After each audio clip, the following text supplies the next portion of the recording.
Minister Malatsi announced the funding allocation to the SABC during his budget vote in the mini plenary in the National Assembly on Friday. The public broadcaster will receive 704 million over the MTF period. This includes 43 million for program production, 464 million to support the core public broadcasting mandate, and 197 for Channel Africa, which amplifies South Africa's voice across the continent. Furthermore, the department has published the request for proposals to develop a more sustainable funding model that is much needed for the public broadcaster.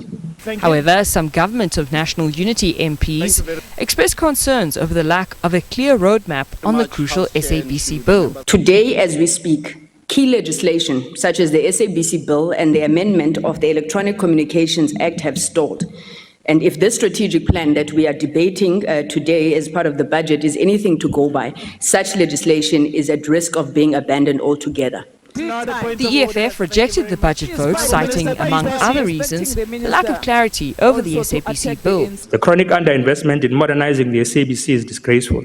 The deteriorating Auckland Park building symbolizes the broader crisis. Low staff morale due to poor pay, stagnating creativity from a lack of strategic project funding, and the absence of innovation once seen, which created productions such as Yizo Yizo, Gazlam, Zone 14, Home Affairs, and many other compelling productions. The SABC lacks a current funding model, and this is deeply troubling. The allocation of 7.8 billion on its own to the department is laughable and reflective of how this government lacks an appreciation of the role of the digital economy in modernization and job creation. There were calls for an urgent solution to the funding crisis to meet the targets set out by the public broadcaster. Viable funding model for the South African Broadcasting Corporation must be achieved. We call for a resolution on the SABC bill so that we can proceed with this effort to give clarity on the financial situation of the state broadcaster. The success of the SABC will remain meaningless if South Africans are not able to access the SABC and get credible information. With the rise of mis and disinformation, it is more important that the SABC fills this gap. And this is not a constitutional imperative, but something that will strengthen our democracy.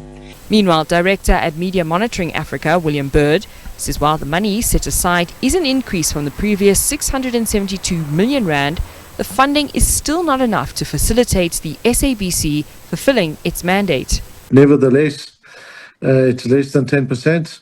And the reality is I doubt that that'll even begin to cover the Centec fees, which means that effectively you are putting the SABC or leaving the SABC in an incredibly difficult position. You know, it's got a mandate that's greater than anything any single broadcaster can hope to achieve, and yet it's just not getting the public funding that it needs. It's expected to operate as a commercial entity in a climate where the money just isn't there any longer. Since the minister withdrew the draft bill in November, there's been political squabbling about its future, which Bird says needs to be scrapped and a new bill put out.